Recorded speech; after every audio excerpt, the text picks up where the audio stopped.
With F124 have been released and the interesting reception it has received, at the moment, it feels dog shit. I figured it's best if we just stick to F123. We, today, are going to make Haas great again. We're going to put that difficulty right up to 104, one-shot qual in a 25% race distance. Our character is obviously going to be the GOAT Jarno Pogmir. He's going to be bloody Romanian, of course. And of course, we've got to give him the most Romanian name possible. Perfect. You've obviously got to go driver number 69 with the Magnussen helmet to represent the greatest team ever, Haas, of course. Our teammate, obviously has to be Kevin Magnussen for that juicy Drive to Survive drama he's going to bring us. I plastered my R&D points into aero and chassis. And of course, this being the best team ever, both upgrades failed. And away we moved on into watching the most painful cutscene of the whole game. After being forced through that torture, we finally got our ass sat down in the car, as to which we ran the qualifying pace program to see what we could do. Little did I know I was about to do fuck all after not being used to the game's handling after playing F124. The car felt like I was driving a fucking baby pram on an ice rink, which as you can imagine didn't lead to me doing such a great lap. In fact, I failed the first fucking test. So I came to the conclusion that the best course of action would be to commit vehicular suicide. Now it was time for the grand one-shot qualifying in this absolute pathetic shitbox, in which we dragged it into the wall. It's 5 red lights at Bahrain for the season opener, and for some reason Ricciardo is all the way at the back of the grid despite me dragging that car right into the barrier. It did not take long for me to discover that my car, compared to its competitors, had no capability of turning whatsoever. You might as well have put me in an F2 car and I would have been able to do much better. I very quickly came to terms that it would be very difficult to hold back other cars behind because of the intrinsic nature of this car trying to be the biggest piece of shit that it can be. It might not even be that hard to tell on video, but from my personal driving experience in this car, it was like playing F122 all over again. With all the other cars in front of me speeding off into the distance like Max Verstappen in 2023, it became very clear to me that there was no point trying to push the car for a better position. Even my teammate Magnussen wanted a piece of me, which I'm very surprised in how clean the battle actually turned out. I figured that now would be the best time to pit, despite my engineer telling me to pit a whole lap later. So off in the pit I went, and there were no problems with that. We passed everyone else that was in the pit, and we retained our original P10 position. The battle still went on between me and the Alpines, in which Ocon could still not outperform this pathetic excuse of a piece of shit car. Things got even spicier, as it seemed Guan Yu Zhou wanted a piece as well. But of course there was no problems there, as the guy couldn't even bring himself to stay on the track. Some on-track action happened behind me as well, as Lance Stroll tried to overtake Esteban Ocon, but had no luck in doing so. Approaching this very dangerous part of the track, and Pierre Gasly decides to give me a kiss on the ass, because even after 15 years of this track being on the F1 games, AI is still clueless as shit when trying to overtake here. The battle still continued on all the way to the final lap, in which I would emerge victorious in all of them and come home to take a singular point. We came in P10, Carlos Sainz won the race, and our teammate Kevin Magnussen went all the way to P15 because he's a shit bastard. The second week of racing came around and our parts actually got here, which is very nice. Jeddah practice came around and decided I'd actually try to set up a competent car. Went with the quali sim practice program again. The car was somewhat drivable this time, but still had the aerodynamics of a shopping cart. Unlike Bahrain, I actually passed this practice program with the result of P15 expected for the quali, and I decided that to skip forward to qualifying, the best course of action would be again to commit vehicular suicide. It became qualifying time in Jeddah, and they predicted me a P15 finish, so I decided to grant them with a whopping P19. It was lights out and away we go in Jeddah, and somehow I managed to survive the first lap. Catching up to the cars ahead was going to be quite the challenge due to my car being second worst on the grid. Lap 3 and DRS had been enabled, which was literally my only hope of overtaking anyone on this race. A dive bomb on Ricciardo puts us to P15, then suddenly a red flag came up. Not sure why. Nevertheless, this gives us an opportunity to take up more cars at the front, and we decide to go into the hards for the rest of the race. So it was lights out for the safety car restart, and a big dive up the inside puts us all the way to P10. Then Daddy's Money tried to go around the outside and wanted a piece of me, and also wanted a piece of the wall as well. Lap 10 came, and it was time to defend from Piastri, who had been riding my arsehole the whole lap prior. A yellow flag went up, and off went Alonso. The safety car came out, and Oscar Piastri was no longer behind me, so I can only imagine he pulled a past a Maldonado on the straight. This was great, as this gave me another shot of the cars in front. The safety car was pulling in this lap, 4 green flags, a double overtake, and a little kiss on Lewis's arse puts us all the way in P7. Max wins again, shock horror, and we come home to take P9. Kevin took P10, That puts us 9th in the driver standards and us 6th in the constructors. Some upgrades actually came this time, and onto the Australian Grand Prix we go. I decided to give practice the middle finger this time round and go straight into qualifying.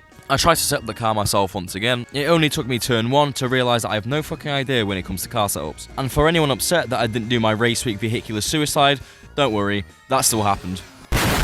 It became 5 red lights at Albert Park, and away we went. We defend against George Russell, and somehow our rear tyres come out unscathed. He tries it again up the DRS area, but no luck for him. He goes for it again on the outside, but we push him wide because, well, realistically, what the fuck else am I supposed to do with this car?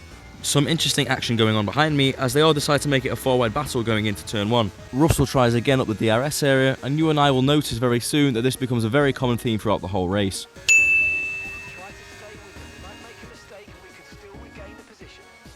Even Ricciardo wanted a piece now.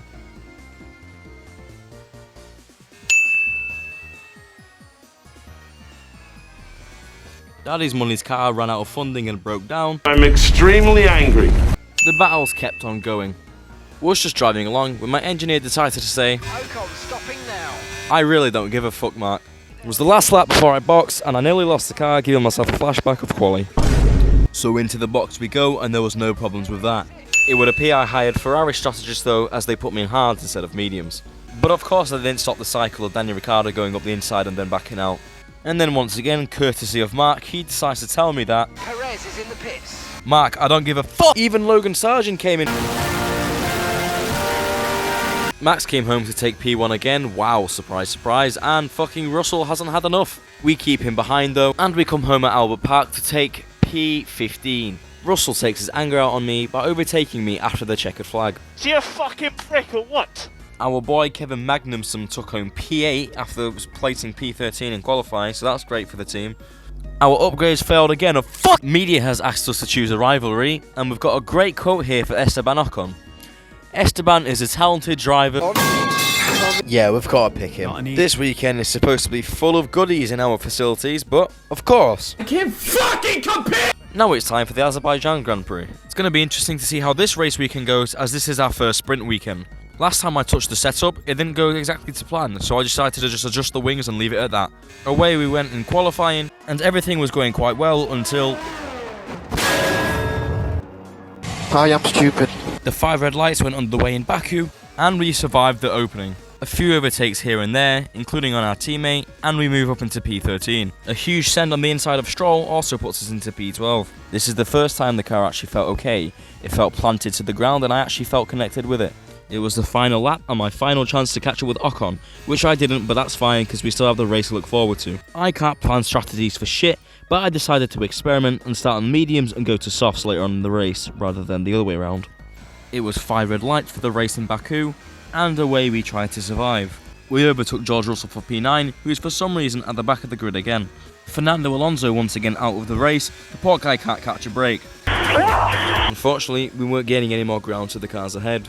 That was until Some information on Piastri. They seem to have an issue. our prayers have been answered. It was time to box, and there were no issues with that. With the car now feeling fresher and faster, it was time to maintain position until the end of the race. We ended up passing someone in the pits, which gave us an easy P7, and Piastri came out right in front of us, so the hunt for his position is on. I found myself getting closer to Piastri lap by lap, until I eventually overtook him on the main straight. He took me a few minutes after, but that's fine because I overtook him on the exact same straight. Max Verstappen took the win, and I came home to take P6, which would be my best finish yet. Miami actually ended up being our first wet qualifying, or wet session at all in this season, and I was unsure of how this car performs in the wet.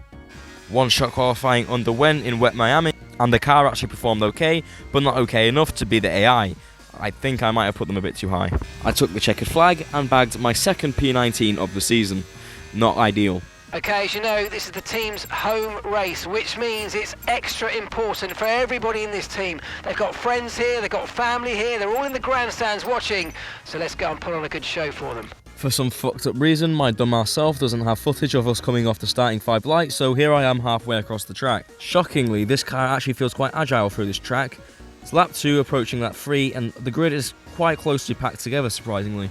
Sending it down the inside of Albon paid off quite nicely and got us into P12. Albon comes back to try to take that position back, but we deny that off quite easily. They raced me so hard. Not sure what happened, but approaching lap 5, the red flag went up and it was time for us to restart. Perez comes by to try and reclaim his position, but that does not go in his favour. Perez manages to get past, but that's okay because we'll just overtake him down the straight. Coming down the long straight, and I knew Science was going to get past because I have no DRS or battery and I can't do anything about it. Okay, we've lost a position. That's us down a place. Yeah, I can fucking see that, Mark. Ocon managed to get past as well, but that's okay because we'll just overtake him down the main straight. Ocon goes up my inside again, and to be honest, I don't know what the fuck that shit was, but we move.